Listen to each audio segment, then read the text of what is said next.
Ya como es usual, sigo hablando en mute. Denme un segundito para arreglar unas cosas y listo. Buenas tardes, bienvenidos a todos, todas, gracias por estar aquí. Eh, por favor, comparte la transmisión para que más gente se enriquezca con la lectura. Recuerda darle like, eh, comentar las ideas claves que te parezcan interesantes y para que nos vean en la repetición. Pueden poner hashtag repetición. Hola Jazz, gracias por conectarte. Vamos a darle me corazón. Bueno, entonces ahí ya sabiendo que se escucha, vamos a comenzar. Primero, les voy a recomendar nuevamente el taller de Sana tu Vida que está promoviendo mi amiga Betty Salazar. Es la siguiente semana en Querétaro para las personas que gusten participar. El taller está basado en la filosofía de Luis Hay, es presencial y ahí vienen los teléfonos de contacto por si alguien gusta inscribirse al taller. Ya si les dicen que van del club de lectura, yo les digo que les dé un descuentito. Y para continuar, vamos a poner la música de Eleva tu Zen. Para quienes no se hayan suscribido a la página, por favor suscríbanse. Ahora vamos a poner un video, Melodías de renovación, sonidos Hoponopono para la transformación. Nuevamente le damos gracias a Eleva Tucen por darnos la oportunidad de usar sus videos para nuestro club de lectura. Y vamos a comenzar con la lectura en unos segundos. La vez pasada estábamos hablando de las relaciones, de cómo estas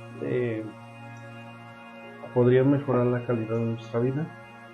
Y vamos a continuar sobre eso, que es el capítulo número 13 del libro Poder sin Límites de Tony Robbins. Y dice: ¿y el caso de Geraldine Ferraro? ¿Le parece a usted una mujer visualmente atractiva? Un 60% de los entrevistados por mí han contestado afirmativamente. ¿Cree que tiene un tono de voz atractivo? Aquí es donde pierde Ferraro, y catastróficamente además, entre un 80 y 90% de los oyentes a quienes he interrogado dicen que tiene una voz no ya poco atractiva, sino incluso irritante.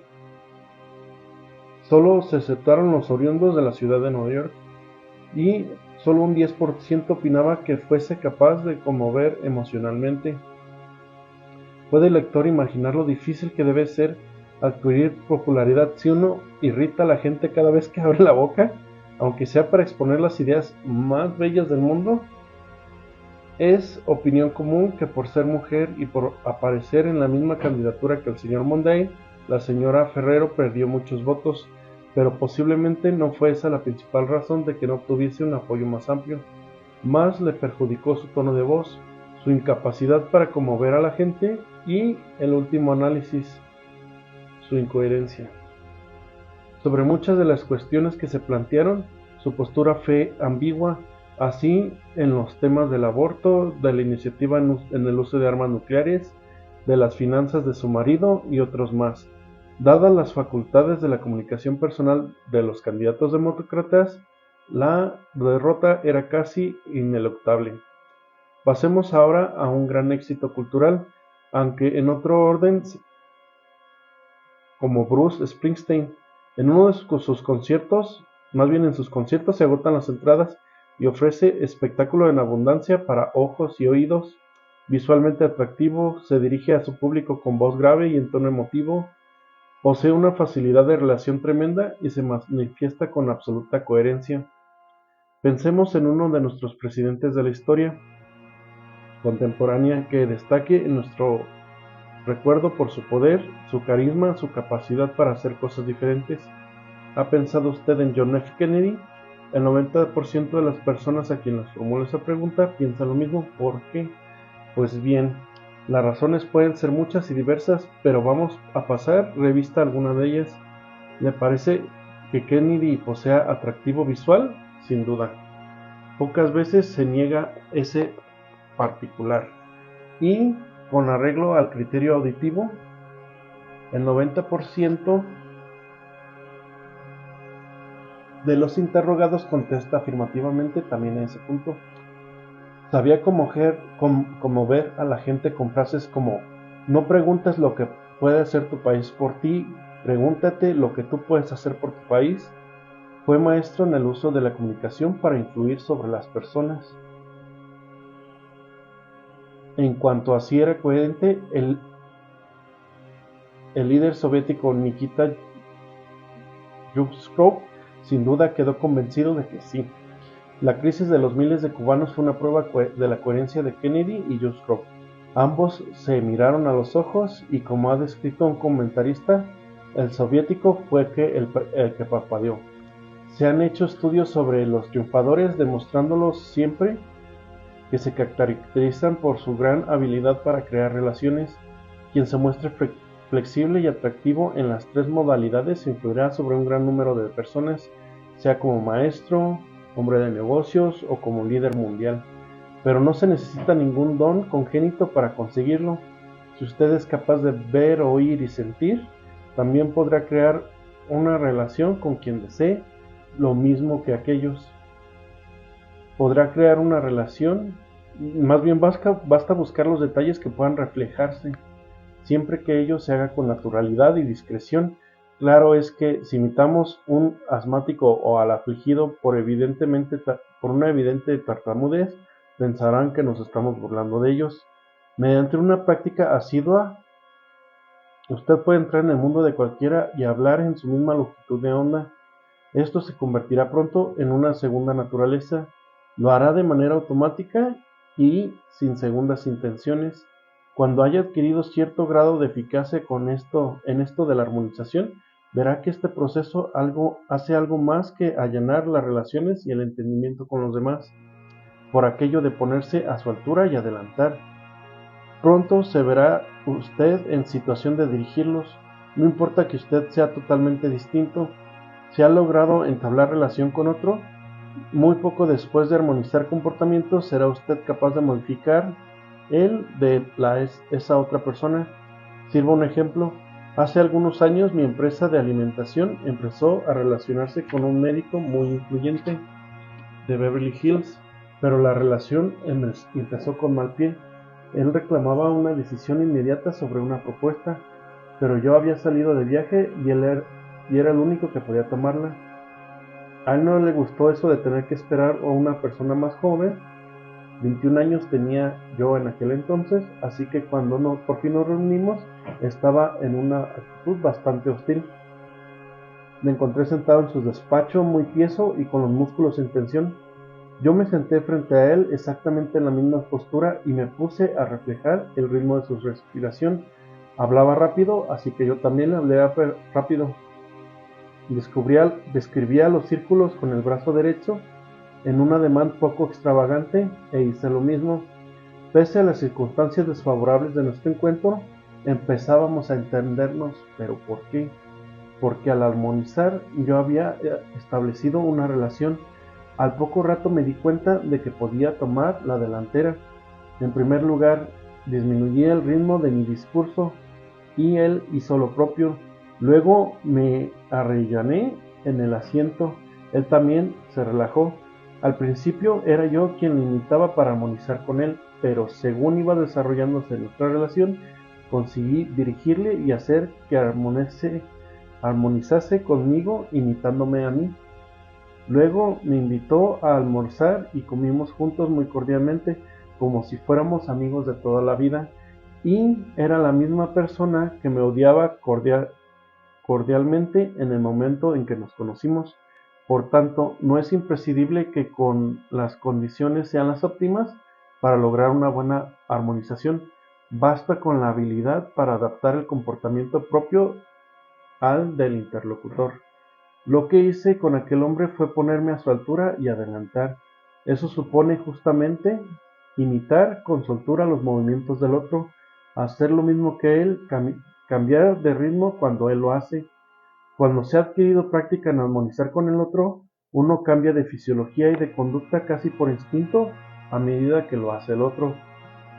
Las relaciones no son estáticas, no son algo que permanece estable una vez conseguido, son un proceso dinámico, fluido y flexible, así como la clave para establecer en una relación duradera y armónica es la facultad de cambiar y ajustarse a la evolución del otro. En la táctica de ponerse a su altura y adelantar, hay que saber cambiar de marcha con elegancia y precisión al mismo tiempo que la otra persona. Y viene un cuadrito en la parte de arriba que dice seguimiento digital y analógico. Aquí, bueno, ahorita se los veo.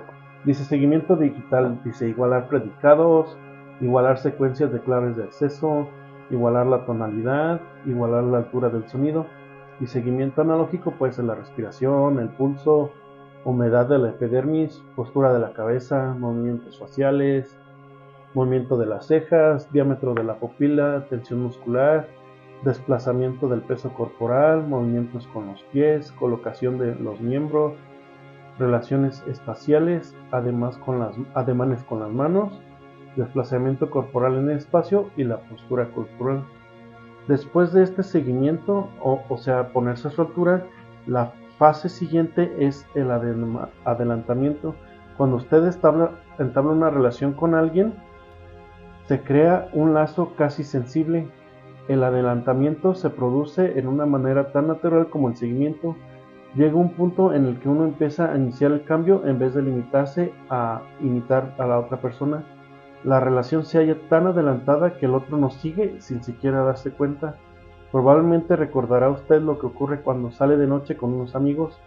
Cuando estos bostezan, usted también bosteza por compenetración sin estar soñoliento en lo absoluto.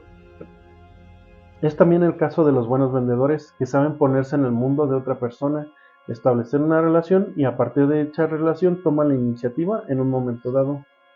Cuando hablamos de este medio para establecer relaciones, se impone una pregunta obvia: ¿qué hacer ante alguien que está furioso?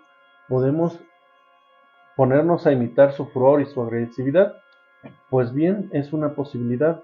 No obstante, en el próximo capítulo veremos cómo se rompe el patrón de conducta de otra persona, sobre todo si es de rabia o de frustración, y cómo se consigue eso en un abrir y cerrar de ojos.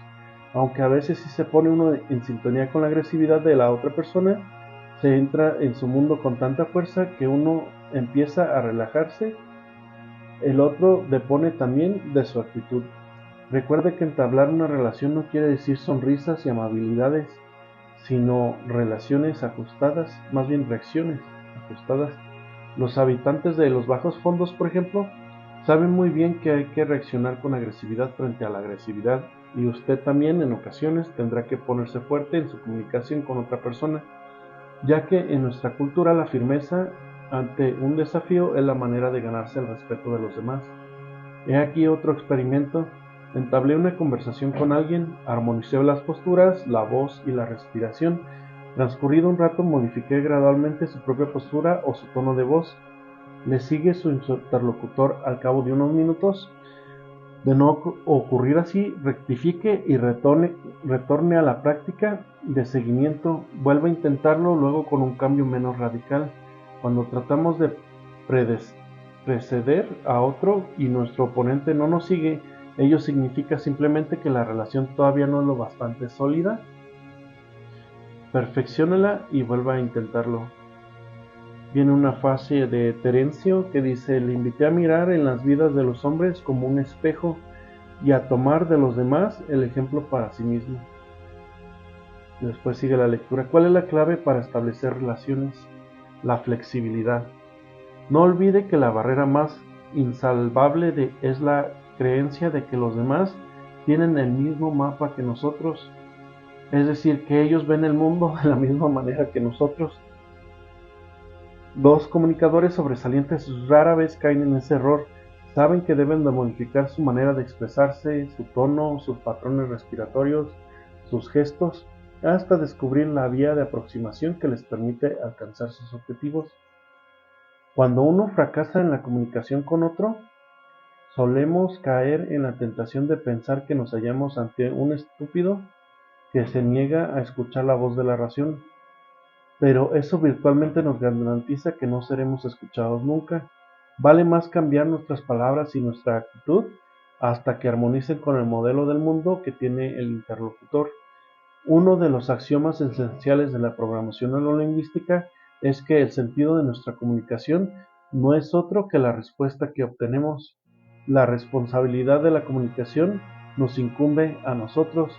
Si usted quiere convencer a alguien de que haga una cosa y él va y hace otra diferente, el fallo está en la comunicación de usted, que no ha acertado con la manera de hacer llegar su mensaje.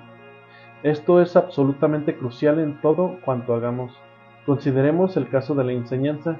La gran tragedia de la educación consiste en que muchos maestros conocen bien la materia, pero no conocen a sus alumnos. No saben cómo procesan la información, no están familiarizados con sus sistemas de representación, ignoran el funcionamiento de su mente. Los mejores maestros dominan instintivamente el seguimiento y el adelantamiento. Tienen facilidad para trabar relación y su mensaje penetra. Sin embargo, nada se opone a que todos los maestros aprendan a hacerlo, aprendiendo a seguir a sus alumnos, a presentar la información de tal manera que los alumnos puedan procesarla eficazmente, lograrían revolucionar el mundo de la enseñanza. Algunos maestros creen que puesto que ellos dominan su materia, el fallo de la comunicación recae sobre los alumnos, que no son capaces de aprender. Sin embargo, el sentido de la comunicación estriba en las respuestas y no en los contenidos. Aunque uno sepa todo lo que hay que saber acerca del Sacro Imperio Romano Germánico, si no logra establecer una relación, no podrá trasladar esa información de su mapa al mapa de otra persona, y en tanto suceda así, sus conocimientos carecerán de sentido. Por eso los mejores maestros son los que tienen facilidad para establecer relaciones. Hay una anécdota sobre una clase cuyos alumnos idearon la travesura de dejar caer los libros al suelo todos a la vez, exactamente a las 9 en punto, para sacar de sus casillas a la maestra. Ella, sin pensárselo dos veces, dejó la tiza, lanzó un libro al suelo y les dijo: "Lo siento, se me pasó la hora". Con eso se metió a toda la clase en el bolsillo. Los creadores de la programación neurolingüística han dado un ejemplo fascinante de cómo podría funcionar la enseñanza en condiciones ideales. Es el caso de un joven alumno de una escuela técnica cuyo sistema principal de representación era el kinestésico. Al principio padecía de una dificultad tremenda para entender los esquemas eléctricos. El tema le parecía difícil y aburrido. En el fondo, le costaba captar los conceptos que se le presentaban en una clave visual. Cierto día se puso a imaginar lo que sentiría un electrón que viajase por el circuito cuyo esquema tenía adelante. Imaginó sus diferentes reacciones y cambios de conducta al ir pasando por los componentes del circuito, representados en el esquema por medio de símbolos habituales. Casi inmediatamente el diagrama empezó a adquirir para él un nuevo sentido. Incluso empezaba a gustarle. Cada esquema nuevo era una nueva odisea, una aventura. La pasaba tan bien que al cabo de la carrera de ingeniero, más bien que terminó su carrera de ingeniero, y este triunfo lo consiguió gracias a la posibilidad de aprender a través de su sistema de representación favorito.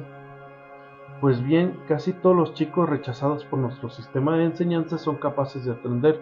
Somos nosotros los que no hemos sabido enseñarles. Nunca establecimos una auténtica relación con ellos y nunca armonizamos con sus estrategias de aprendizaje. He puesto el énfasis en la enseñanza porque, en final de cuentas, uno ha de aprender durante toda la vida, bien sea de sus hijos, en casa, en el trabajo, con sus empleados o con sus colegas. Lo que funciona en las aulas funciona también en los despachos o en el salón de nuestro hogar. Hay que señalar una maravilla más de la magia de las relaciones. Es lo que se adquiere con más facilidad del mundo. No hacen falta libros de texto ni hay que escribir algún discurso. No hay que desplazarse a ningún lugar para que descienda sobre nosotros la sabiduría de un maestro, ni se necesita ningún diploma. Los únicos medios que hacen falta son los ojos, los oídos los sentidos del tacto, el gusto y el olfato. Usted puede empezar a cultivar las relaciones ahora mismo. Todos siempre estamos en proceso de comunicación y de interrelación. Sencillamente se trata de hacer ambas cosas de la manera más eficaz. Uno puede estudiar las relaciones observando a las personas que le acompañan en la cola para subir al avión. Puede aplicarlas en la tienda de la esquina, en su trabajo y en su hogar. Preséntese a una entrevista para conseguir un empleo y armonice con el entrevistador. Le caerá simpático enseguida. Use las relaciones en los negocios para crear una nueva conexión inmediata con los clientes.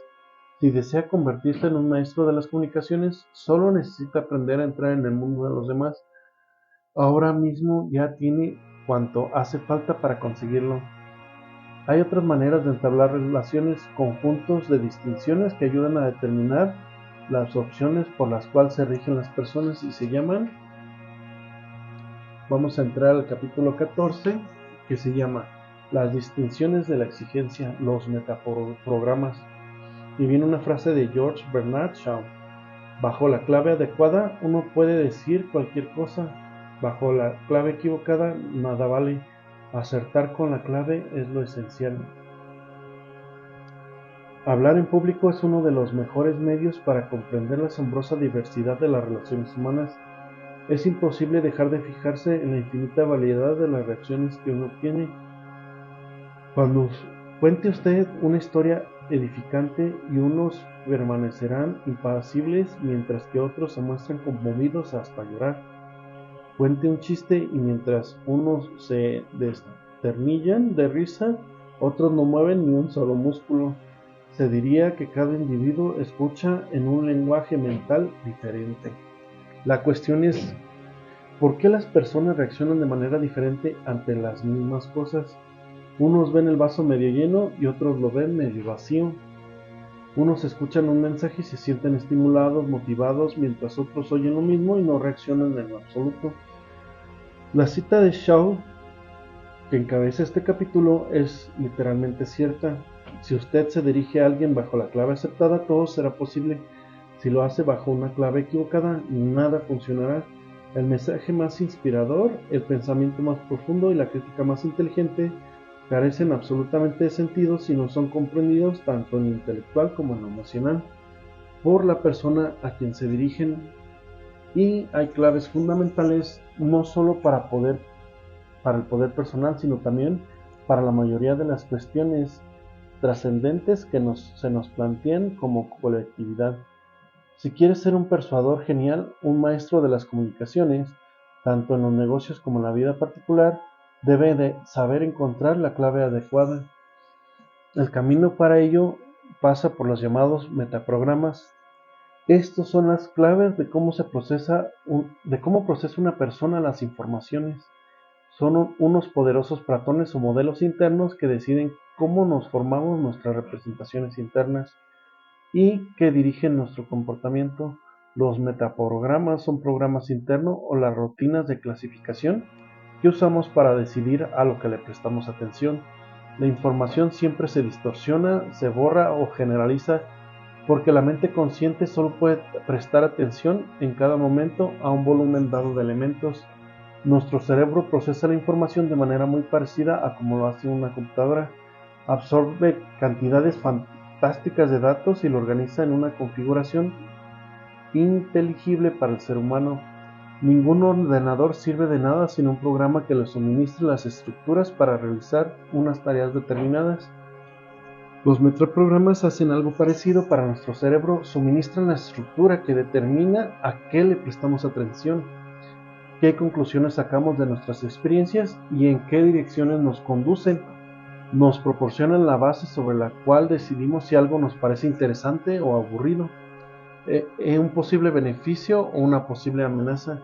Para comunicar con un ordenador hay que entender cómo funciona su programa. Para comunicar eficazmente con una persona, uno tiene que entender sus metaprogramas. Los humanos tienen pautas o patrones de comportamiento y otros patrones bajo los cuales organizan su experiencia para crear ese comportamiento. Es indispensable comprender esos patrones mentales para que nuestros mensajes lleguen bien. se trata de conseguir que el otro nos compre un automóvil o que entienda que realmente estamos enamorados de él o de ella. Por más que si las situaciones difieren, hay una estructura permanente en cuanto a la manera en que los individuos entienden las cosas y organizan sus ideas. El primer metaprograma es el que dicta hacia qué se tiende y a qué se rehúye. Todo el comportamiento humano gira alrededor del deseo de obtener placer o evitar el dolor. Ante una cerilla encendida, usted se aparta para evitar el dolor de la quemadura de la mano. Ante una bella puesta de sol, usted se sienta a contemplarla para disfrutar del placer del maravilloso espectáculo, mientras el día cede su lugar a la noche. Lo mismo ocurre con otras acciones algo más ambiguas. Uno puede caminar 1 kilómetro porque le agrada el ejercicio. Otro tal vez hará lo mismo porque tiene un miedo terrible a ir en coche. Uno leerá a Falconer, Hemingway o Scott Fitzgerald porque le gusta la prosa y otras ideas de estos autores. Otro quizá los lea para que sus conocidos no lo consideren un inculto o un ignorante. Este no busca el placer, sino que huye de un dolor. No tiende hacia algo, sino que está huyendo de algo. Al igual que sucede con los demás metaprogramas que vamos a comentar, en este proceso no hay nada absoluto. Todos tenemos ciertas cosas a las que tendemos y a otras de las que rehuimos. No todo el mundo reacciona de la misma manera frente a todos los estímulos, aunque para cada cual existe un modo predominante, una tendencia más fuerte hacia un programa o hacia el otro. En algunos predomina la tendencia enérgica y la atracción del peligro. Se sienten más a gusto cuando tienen algo que los excita. Otros se inclinan a ser precavidos y prudentes, tienden a buscar protección y contemplan el mundo como un lugar más bien peligroso. Sus acciones procuran rehuir lo amenazador o lo inseguro en vez de buscar la excitación. Para averiguar hacia dónde se mueven las personas, pregúnteles qué es lo que buscan en relación con algo, una casa, un coche, un empleo o cualquier otra cosa. ¿Qué significado tiene esta información? Absoluto. O sea, si es que usted es un negociante que vende un producto, tiene dos medios de promocionarlos, el de lo que hace y el de lo que no hace. Para vender un coche puede subrayar que el coche corre mucho, que tiene un buen diseño, que sirve para ligar, o bien puede poner énfasis en que consume poca gasolina, que apenas necesita mantenimiento y que ofrece mucha seguridad en caso de un accidente. La estrategia a utilizar depende siempre de la estrategia de la persona con la que estemos tratando. Si empleamos con ellas un metaprograma equivocado, más valía que nos hubiésemos quedado en casa, ya que ello equivale al intento de atraerle hacia algo mientras que nuestro oponente no piensa sino en razones para alargarse. Recuerde que un coche puede andar por el mismo camino hacia adelante o hacia atrás. Todo depende de la dirección hacia la que estés mirando. Lo mismo ocurre en el aspecto personal. Supongamos que trata de convencer a su hijo para que asista a la escuela con regularidad.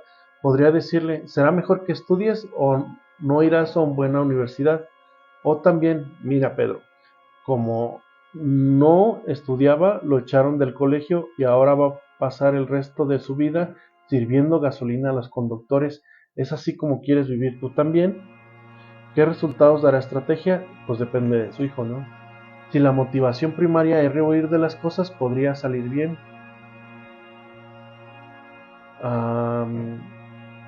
Pero, y si es de quienes se sienten atraídos hacia las cosas que le excitan, de quienes se motivan por lo que les parece llamativo, en este caso usted no logrará cambiar una conducta poniéndole un ejemplo del cual rehuir. Podrá sermonearle hasta la saciedad, pero le estará hablando bajo una clave equivocada. Es como si le hablase latín y él solo entendiera griego. Pierde usted su tiempo y el de su hijo. En realidad, los que se mueven por atracción suelen impacientarse o guardar rencor a las que solo ofrecen supuestos de repulsión. Si tal fuese el caso de su hijo, la mejor manera de convencerle sería: Si apruebas este curso, te llevaré a la universidad que tú elijas. Bueno, este fue el primer metaprograma que dice pues, hacia lo que te inclinas y de lo que rehuyes. El segundo establece si el marco de referencia es externo o interno. Pregúntele también a alguien cómo sabe cuando ha hecho un buen trabajo. Para algunos la confirmación procede de fuera, por ejemplo cuando reciben una palmada del jefe en el hombro y les dice lo han hecho muy bien, o un aumento de sueldo, o una gran recompensa honorífica, o el aplauso y el reconocimiento de sus colegas. Estas muestras externas de aprobación le dicen a uno que ha hecho un buen trabajo. Eso es un marco externo de referencia. Hola Julie, gracias por conectarte, saludos. Para otros, la prueba o confirmación procede de dentro. Cuando han hecho algo bien, lo saben en su fuero interno. Si uno tiene un marco interno de referencia, podrá proyectar una casa que merezca todos los premios de arquitectura, pero si él no está convencido de que lo ha hecho, ninguna muestra externa de aprobación lo convencerá. Por el contrario, quien haya hecho un trabajo acogido más que tibiamente por sus superiores o sus colegas, pero esté seguro en su fuero interno de haberlo hecho bien, preferiría fiarse de su propio criterio y no hacer caso de los demás. Ese es un marco interno de referencia, o sea, si la aprobación viene de mí o de fuera, ¿no? Supongamos que se trata de convencer a otro para que asista a un cursillo y usted le dice, tienes que asistir, es estupendo. Yo y todos mis amigos fuimos y nos la pasamos muy bien y lo hemos comentado durante semanas. Todos estamos de acuerdo en que nos ha servido para cambiar nuestras vidas para mejor. Si la persona a quien se dirige con estas palabras se guía por un marco de referencia externo, es muy probable que consiga persuadirla. Si toda esa gente dice que es verdad, se inclinará a creer que realmente lo es. Pero, y si tiene un marco de referencia interno, difícil empresa será la de convencerle, aduciendo con lo que han dicho los demás. Para él no significa nada, no lo tiene en cuenta, solo conseguirá persuadirle apelando a cosas que él sepa por sí mismo, por ejemplo diciéndole, ¿recuerdas aquellas conferencias a las que asististe el año pasado? ¿No dijiste que habían sido la experiencia más instructiva desde hace muchos años? Bien, pues me he enterado de algo que quizás se les parezca. Si lo apruebas, a lo mejor te puede suponer una experiencia así. ¿Qué te parece? ¿Te serviría esto? Sin duda, porque entonces sentirá que le están hablando con su mismo idioma. Conviene observar que todos esos metaprogramas están condicionados por el contexto y por el estrés. Cuando uno lleva 10 o 15 años haciendo algo, posiblemente posea un marco interno fuerte de referencia hacia ello. Si por el contrario es un novato, posiblemente no habrá construido todavía un marco de referencia tan fuerte acerca de lo que sea correcto o equivocado en dicho contexto. Las preferencias y los patrones o modelos se van elaborando con el tiempo, pero aunque uno sea diestro, no por eso dejará de usar la izquierda en diferentes situaciones cuando fuera necesario. Lo mismo ocurre con los metaprogramas, no somos vehículos de una sola dirección, podemos variar y podemos cambiar. ¿Qué clase de marco de referencia tiene la mayoría de los líderes? ¿El interno o el externo? Un líder verdaderamente eficaz debe de poseer un marco interno fuerte. No sería un líder si tuviera que perder el tiempo preguntando la opinión de los demás antes de emprender alguna acción. En esto de los metaprogramas siempre hay un equilibrio ideal y es cuestión de dar con él. Pocas personas funcionan bajo un extremo estricto. El verdadero líder también ha de ser capaz de absorber eficazmente la información del exterior, de lo contrario no sería un líder sino un megalomaníaco. En un curso reciente que di, al que se admitían oyentes, se me acercó un individuo acompañado de 3 amigos y me dijo con severidad, no me convence. Evidentemente había venido a provocarme. Pronto se puso de manifiesto que clasificaba con arreglo a un marco de referencia interno. Las personas orientadas externamente no suelen interpretarle a uno para decirle lo que debe hacer y cómo debe de hacerlo. De su conversación con los que le acompañaban deduje también que se movía habitualmente en el sentido del distanciamiento. Por eso le dije, yo no he de convencerle de nada, usted es el único que puede convencerse a sí mismo, y no supo qué contestar a esa respuesta, pues esperaba que yo defendiera mi artículo para poder rechazarlo en bloque. Pero ahora tuvo que asentir a lo dicho por mí, pues en su fuero interno sabía que era verdad. Entonces continué, solo usted sabe quién será el proveedor, el perdedor si no asiste al curso. A mí normalmente una observación así me habría sonado horrorosa, pero funcionó porque está dicha en el lenguaje de mi oponente. Obsérvese de que yo no dije que él iba a ser el perdedor si no asistía, sino solo usted sabe, o sea, el marco interno, quién sería el perdedor, maniobra de distanciamiento, si no asiste al curso, a lo que él contestó, sí, eso es verdad. Saludos, mamá, ya te vi ahí que estás. Saludos a la familia. Y dice, dicho lo cual fue al otro lado del local donde estaba el mostrador de las inscripciones. Si no hubiera estudiado los metaprogramas, había tratado de convencerle pidiéndole que consultase a otros asistentes, o sea, un marco de referencia externo, y le habría explicado todas las ventajas que podía obtener del mismo, que sería la maniobra de acercamiento, lo cual hubiera sido un sistema exactamente para convencerme yo mismo, pero no a una persona como con la que estaba tratando en ese entonces. El tercer grupo de metaprogramas es el que selecciona a favor de sí mismo o a favor de los demás. Algunas personas consideran las interrelaciones humanas atendiendo exclusivamente a lo que puedan sacar de ellas para sí mismo. Otros prefieren ver lo que pueden hacer por sí mismos y por los demás. Como es lógico, los extremos son poco corrientes. El que se selecciona exclusivamente para sí se convierte en un egocéntrico. El que seleccionará exclusivamente para los demás sería un mártir. Si se dedicase usted a seleccionar personal para una empresa, ¿no le interesaría saber situar en esa escala a cada candidato? Hace poco, una gran compañía aérea descubrió que el 95% de las reclamaciones afectaba un 5% de sus empleados, y en ese 5% era de los que clasificaban predominantemente para sí. Buscaban ante todo su propio interés y no el de los demás. ¿Podemos decir que eran malos empleados? Pues sí y no. Es evidente que no estaban en el lugar que les correspondía y que no hacían bien su trabajo, sin excluir que fuese gente inteligente, trabajadora y agradable, pero no se les había colocado en el puesto idóneo. ¿Qué fue lo que hizo la compañía? Lo reemplazó por personas del tipo que clasifica para los demás. Esto lo averiguó la compañía mediante entrevistas en grupo, durante las cuales se les pedía a los candidatos que explicaran por qué deseaban trabajar para esa línea aérea.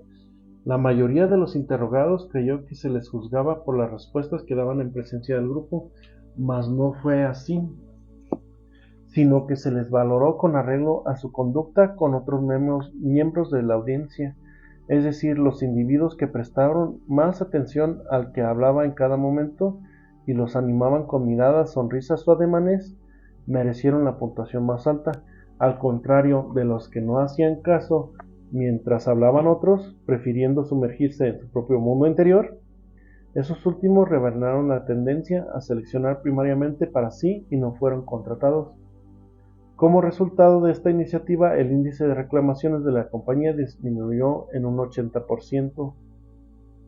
Sirva esto como ejemplo de la importancia de los metaprogramas en el mundo empresarial. ¿Cómo puede uno evaluar a otra persona si no sabe lo que la motiva? ¿Cómo armonizar el empleo que uno ofrece con la persona idónea desde el punto de vista de los conocimientos necesarios, la capacidad para aprender y la disposición interna? Muchas personas muy inteligentes se sienten frustradas durante toda su carrera profesional simplemente porque desempeñan cargos que no utilizan de manera óptima sus cualidades inherentes, lo que en determinado contexto puede ser un defecto, en otro contexto distinto se convertiría en una cualidad. En una empresa de servicios como es una aérea, Evidentemente se necesitan personas que clasifiquen para los demás. Cuando tengamos que contratar a un interventor, sin duda preferiremos a alguien que clasifique más bien para sí.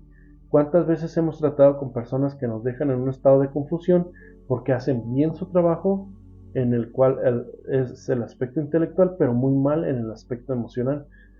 Es el caso del médico que clasifica primordialmente para sí, aunque brille por su acierto en los diagnósticos, si no da la impresión de que se preocupa por sus pacientes, no será del todo eficaz. Encontrar el hombre adecuado para cada puesto sigue siendo uno de los grandes problemas de todas las empresas, pero es un problema que podría solucionarse si supiera cómo procesan la información los candidatos al puesto. Llegados a este punto, merece la pena observar que no todos los metaprogramas han de considerarse por igual. Le resulta más ventajoso a los individuos actuar por aproximación que por distanciamiento. Quizá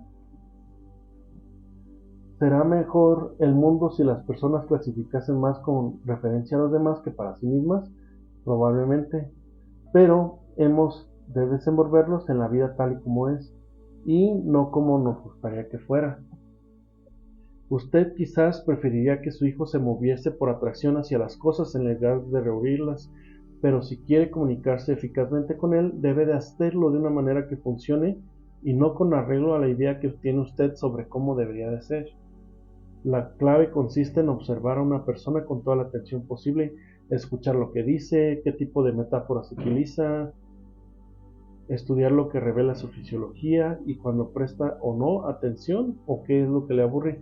Las personas revelan una manera coherente y constante cuáles son los metaprogramas que las mueven. No se necesita un estudio muy profundo para averiguar cuáles son sus tendencias o el criterio de clasificación que aplican en un momento dado. Al objeto de determinar si alguien clasifica para sí o para los demás, basta con observar cuánta atención presta a otras personas. Se inclina hacia sus interlocutores con una expresión facial de interés hacia lo que dicen o permanece reclinado con aire de indiferencia y pasividad. Todos clasificamos para nosotros mismos en algún momento y a veces es importante hacerlo así. La clave está en la tendencia predominante y si los modos, más bien los modos de clasificación elegidos, nos ponen en condiciones de producir los resultados que deseamos. Este fue el tercer metaprograma, que se refiere que si clasificamos para los demás o para nosotros mismos. El cuarto es la clasificación que distingue a los buscadores de acuerdos o los buscadores de diferencias. Y viene una imagencita de unos cuadritos, o sea, y la pregunta que te hacen es que si todos son iguales o qué similitudes encuentran o qué diferencias hayan. Y de esa forma reconoces el metaprograma. Pero eso lo vamos a ver la siguiente sesión, el día jueves. Hasta aquí le vamos a dejar. Gracias a todos porque se conectaron y todos los que comentaron y compartieron el video. Nos vemos en la próxima.